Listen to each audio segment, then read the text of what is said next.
Konflik antara Iklima Kim dengan dua pengacara kondang Hotman Paris Hutapea dan Rasman Arif Nasution nampaknya kembali berlanjut. Pada hari Senin 31 Juli kemarin, Iklima yang ditemani oleh kuasa hukumnya turut mendatangi Bareskrim Mabes Polri guna menjalani pemeriksaan sebagai tersangka atas laporan Hotman Paris terkait dugaan pencemaran nama baik yang dilakukannya. Tak cukup sampai di situ, Iklima yang baru saja menghadap ke Bareskrim Mabes Polri masih terus dibayang-bayangi oleh laporan yang dilayangkan mantan kuasa hukumnya, yakni Rasman Arif Nasution. Rasman yang mengaku telah dijebak oleh Iklima kini semakin optimis terhadap laporan yang ia layangkan atas adanya tudingan pemberian keterangan palsu yang diduga dilakukan oleh Iklima. Lantas, seperti apa jawaban pihak Iklima Kim yang harus berhadapan dengan dua pengacara tersohor itu? Betul, hari ini mulai pagi saya dampingin Iklima Kim ya dalam rangka untuk BAP sebagai tersangka terkait dengan laporan Bang Hotman Paris ya. Kondisi Iklima Kim sebenarnya harusnya dia itu minta izin untuk tidak hadir ya karena kondisi kurang fit ya. Tapi mau tidak mau supaya masalah ini juga cepat selesai, ya maka ya kita sepakat untuk datang tadi kan, walaupun dalam kondisi sama-sama memang kurang fit ya.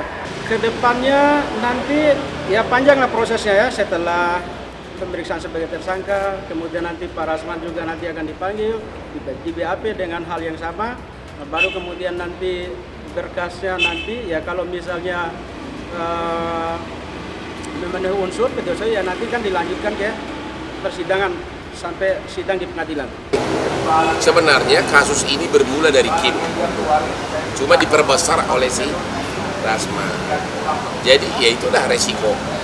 Dia yang pertama kali ngomong ke wartawan seolah-olah dia merasa kurang dihormati sebagai wanita, padahal dia sudah saya naikkan derajat dia dari yang tidak dikenal, dari yang semula hanya tinggal di Mangga Besar, sekarang sudah menjadi dikenal di lingkungan pergaulan jet set gara-gara masuk TV saya buat, masuk jadi pemeran figuran di suatu TV di mana saya sebagai salah satu host, dan itu adalah permintaan dia di awal agar saya ikutkan untuk syuting, dan cita-cita dia telah berhasil. Ocehan dia itu walaupun sebenarnya masih ocehan yang tidak terlalu fatal dimanfaatkan oleh Rasman alias si botak. Dia langsung merekayasa tuduhan itu seolah-olah bukan lagi sebatas kurang menghormati wanita, tapi malah dibilang saya ada kelainan seks dan melakukan kejahatan seks.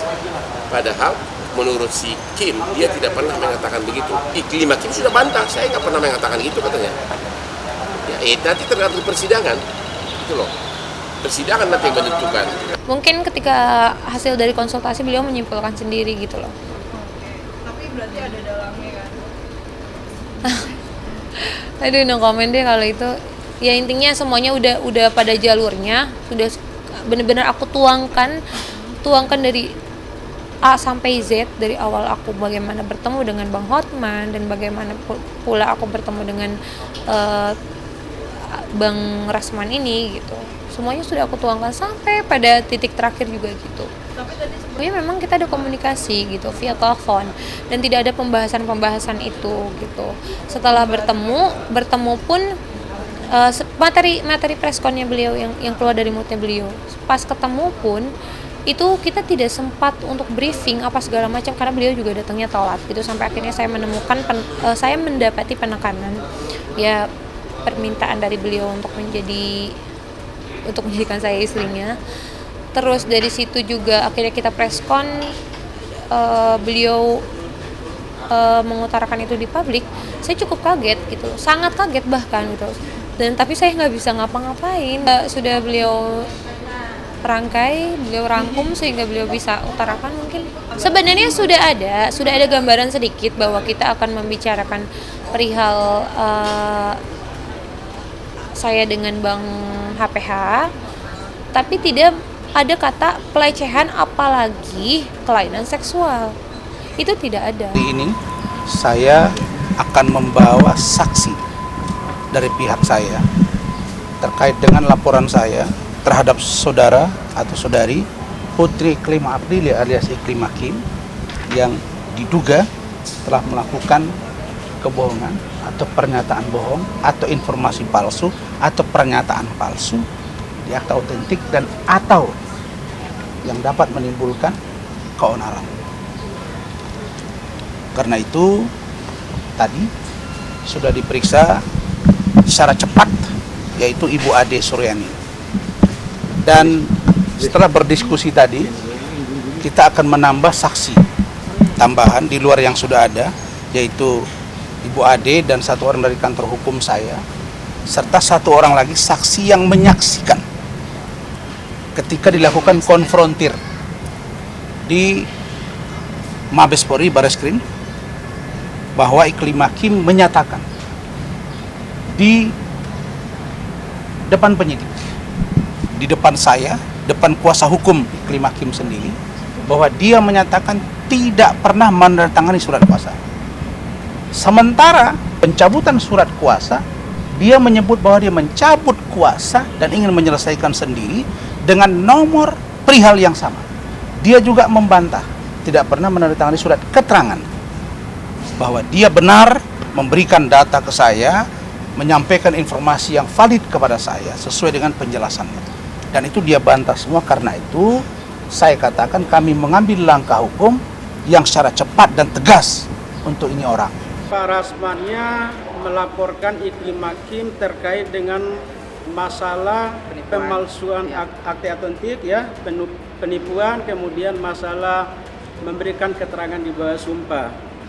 Dan bukti sekilas yang kita lihat itu adalah surat kuasa yang dibuat oleh Pak Rasman. Itu sebagai barang bukti bahwa Kim memberikan keterangan palsu sesuai dengan pasal 266 katanya.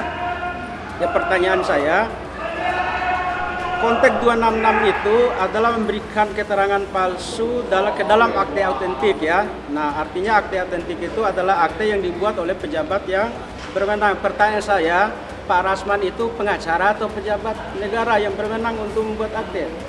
Itu saja gitu kan. Hal itu tidak perlu jauh kita tanggapi lah, karena kita lihat memang laporannya dipaksakan gitu kan, karena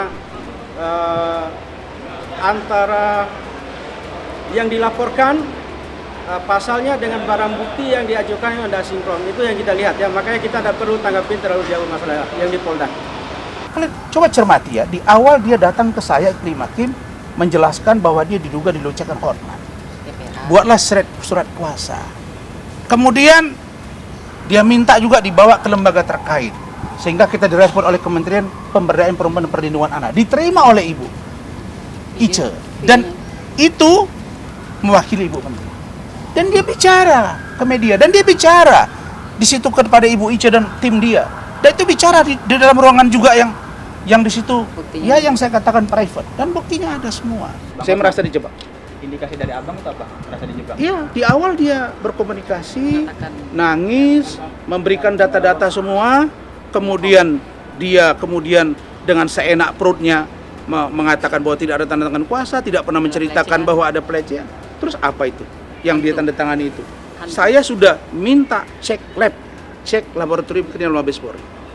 Itu akan terbukti benar atau tidak tanda tangan, dan semua datanya ada di saya. Oke. Terus kemudian katanya ada masalah apa? Keterangan palsu di bawah sumpah. Ya, sumpahnya itu sama siapa kan gitu. Konteks masalah sumpah itu sumpah di bawah sumpah yang dilakukan oleh pejabat yang berwenang, misalnya sumpah di pengadilan ya. Orang berikan keterangan palsu di bawah sumpah di pengadilan itu kan bisa diproses. Nah, pertanyaannya itu Kim itu sumpah di mana gitu kan? Sehingga Pak Rasmannya itu keberatan terhadap keterangan yang disampaikan oleh Kim ya. Masalah keterangan Kim terkait dengan laporan Pak Hotman Paris berbeda dengan keterangannya dia, itu kan sah-sah saja karena posisi Kim itu sebagai terlapor sama dengan dia. Menurut Kim itu kan ada banyak surat kuasa itu yang seperti yang di Polda berbeda dengan yang dia tanda tangani. Kemudian yang di sini ada perbedaan juga, maka yang seperti yang dia sampaikan itu maka menjadi tanda tanya bagi Kim terkait dengan surat kuasa yang dijadikan sebagai barang bukti itu sendiri. Si Kim menyuruh si Rasman memposting di Instagram bahwa saya penjahat atau melakukan kejahatan. Itu satu, apakah benar dia menyuruh? Tapi kalau sekiranya pun benar menyuruh, sekiranya pun benar Kim menyuruh Rasman, apakah Rasman boleh segitu gegabah memposting di Instagram bahwa saya penjahat seks atau kejahatan seks tanpa ada putusan pengadilan, tanpa laporan polisi, tanpa somasi, tanpa peringatan, tanpa inisial? Jadi dia akan kena, mundur ke kiri ke kanan kena. Kalau benar Kim menyuruh, boleh nggak pengacara tiba-tiba menuduh orang sebagai pelaku kejahatan seks tanpa ada bukti? Ya, memang dia kan nggak pernah meriksa saya secara medis bahwa saya itu supernatural normal gitu loh. Iya, langsung saya utarakan, abang salah gitu. Dari sejak awal abang itu salah, karena tidak ada kita pembahasan itu gitu. Tapi kenapa itu keluar? Saya bilang saya takut itu menjadi masalah baru dan bahkan mungkin bisa menjadi lebih besar. Tapi beliau menenangkan saya dengan kata-katanya, dengan ibarat kata meyakinkan saya supaya saya tetap tenang, tetap karena beliau ada gitu loh. Beliau akan membackup semua ini sampai akhirnya ya aku juga sedikit tenang, tapi tetap aja gitu ternyata malah memblunder kan pada kenyataannya. Terlepas dari kasus yang menjerat Iklima Kim, kini intensitas Rasman Arif Nasution dan Hotman Paris Hutapea nampaknya semakin memanas setelah Hotman menolak untuk berdamai dengan lawan seterunya tersebut. Saling melontarkan sindiran hingga ujaran kebencian satu sama lain membuat konflik yang terjadi antara keduanya kini tengah disorot oleh berbagai kalangan masyarakat. Hotman yang secara tegas menolak menghentikan permasalahan ini pun langsung dibalas ngotot oleh Rasman yang menantang balik Hotman Paris. Tarung. Kan yang berhadapan ini kan person to person. Rasman versus Hotman. Face to face. Knowledge, ayo. Ya kan? Fisik, ayo. Mana? Saya pingin sekali ada kasus yang dia pegang dan saya pegang. Dia kuasa hukum sebelah, saya kuasa hukum sebelah. Baru kalian tonton gitu loh. Jadi nggak selalu bilang, gua ini pengacara internasional, gua pengacara ini. Itu Rasman dari daerah, memang dari daerah baru ke Jakarta. Pak Jokowi presiden itu dari Solo baru nyampe Jakarta. Hotman dari mana? Kan kampung kau di sana, si apa sana, Lagu Boti, saya sudah datang kok ke sana. Dan saya merantau, saya jelas. Jadi proses hukum berjalan, tidak usah terlalu pede, bilang-bilang nggak mau damai. Yang minta damai siapa? Bilang-bilang pengacara daerah, tunjukkan ke saya siapa pengacara yang tidak berasal dari daerah yang kaya. Jadi sekarang udah mulai ragu kok sama dia kan, bahwa Rasman akan ini. Dan grup-grupnya itu sekarang pada ribut di antara mereka. Karena di atas langit ada langit dan Allah akan memperlihatkan kebenaran bagi orang-orang yang zalim terhadap orang yang berhasil. Kenapa tiba-tiba si Rasman ingin benar menjatuhkan saya? Karena pertama memang faktor iri sudah ada, karena memang kesuksesan saya sama dia sudah kayak gunung dan dataran bawah gitu ya, sudah beda gitu kesuksesannya. Jadi dia nggak ada alasan sebenarnya bersaing sama aku karena udah beda, mau diapain gitu kan. Cuma waktu dia dipecat sama Richard Lee, kan dia dipecat oleh Richard Lee sebagai kuasa hukumnya. Kemudian setelah dia dipecat oleh Richard Lee, saya bikin postingan sama Richard Lee tentang bisnis skincare, di mana kami akan gabung dalam perusahaannya Richard Lee. Dikira dia, akulah otak pemecatan dia, makanya dia mulailah dendam sama aku dengan merekayasa kata-kata saya penjahat seks, melakukan kejahatan seks, saya punya kelainan seks. Itu dia posting di Instagram tanpa somasi ke saya, tanpa surat peringatan, tanpa klarifikasi, tanpa menyebut inisial, bahkan tanpa laporan polisi. Jadi memenuhi unsur pasal 27 ayat 3 Undang-Undang ITE pencemaran nama baik. Bang, ini abang dibilang mempermainkan hukum sama Rasman, gimana nih?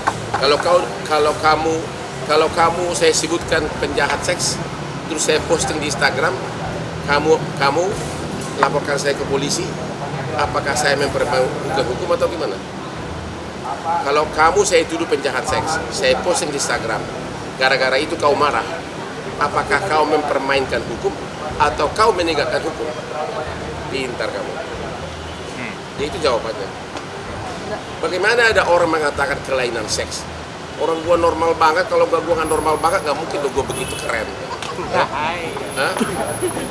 Dari segi tampang gua beda banget sama dia coba. Masa dibilang gua kelainan seks? Normal banget. Belum pernah ada wanita di dunia ini mengatakan gua entah impoten ke juga enggak. Malah kelebihan energi malah. Kelebihan energi karena memang terlalu laku. Kenapa? Iya, Hotman-nya. Itu Kenapa? akan terkait. Nanti akan terkejar sendiri kan. Pertanyaan pertama dia akan katakan, benar nggak ini ada tanda tangan ini? Kan akan dicek. Kemudian benar nggak bercerita dilecehkan? Iya. Terus bagaimana dengan Hotman? Kan akan terseret. Panggil Hotmannya. Kalau saya nggak dua-dua berbohong, saya laporkan Hotman. Tapi dalam konteks penegakan hukum pidana, idealnya Dumas Iklim Hakim kepada Bareskrim Mabes Polri itu yang diproses lebih dulu. Benar tidak perlakuan dugaan pelecehan ini? Barulah diproses laporan Hotman. Ini kok malah duluan Hotmannya diproses. Nah, Iklim Hakim bilang tidak pernah itu tanda tangan. Padahal dia jelas dalam WA chattingan ke saya dan Gusti, dia minta tanda tangannya dicontoh untuk dibawa ke waktu itu Karobin Os Mabes Polri, yaitu Bapak Brigjen Boli. Tapi yang pasti saya yakin Iklim Hakim pasti akan minta bantu dia. Dan saya berharap supaya dia juga bantu Iklim Hakim supaya fair gitu. Kenapa? Karena kelihatan nanti. Karena nggak akan mungkin Iklim Hakim diam saja. Mesti ingat ya, kasus ini mesti jalan. Mesti jalan. Nggak boleh nggak jalan. Kasus ini sudah 2 kali digelar. Pertama di Direktorat Cyber Mabes Polri sudah ditetapkan tersangkanya yaitu Rasman dan Iklim Hakim. Kemudian si Rasman mengadu ke Wasidik Mabes Polri. Akhirnya dilakukanlah gelar kedua di Wasidik, yaitu pengawasan penyidikan. Dan tetap hasil penyidikan mendukung status tersangkanya Rasman dan Iklim Hakim, hanya perlu dilakukan pemeriksaan tambahan. Itulah yang mungkin dilakukan hari ini sebagai salah satu tindak lanjut dari hasil gelar Wasidik bahwa tersangka didukung oleh mereka status tersangka dari si Rasman CS. Cuma katanya perlu kan dilakukan mediasi, makanya minggu lalu hari Senin kan saya kan mediasi. Tapi dia si Rasman itu nggak berani datang karena dia udah tahu saya tidak akan pernah berdamai dengan manusia seperti itu, ya. Dan dianggap mediasi sudah gagal, jadi penyidikan akan berlangsung terus. Dan saya dengar Rasman akan diperiksa sebagai tersangka hari Rabu ini. Jangankan pengacara, seorang hakim agung pun kalau melakukan tindak pidana tidak kena imunitas. Jangankan pengacara, seorang hakim agung, bahkan presiden, itu aja. Oke? Ya, intinya kan, kenapa kalau memang hakim misalnya kebal, kenapa hakim banyak di penjara? Kenapa hakim ada yang sampai rumahnya digerebek? Itu nggak benar, ya. Imunitas pengacara itu artinya kalau melakukan dia itu secara benar. Jadi kalau kau ada gugatan, gugatlah di pengadilan agar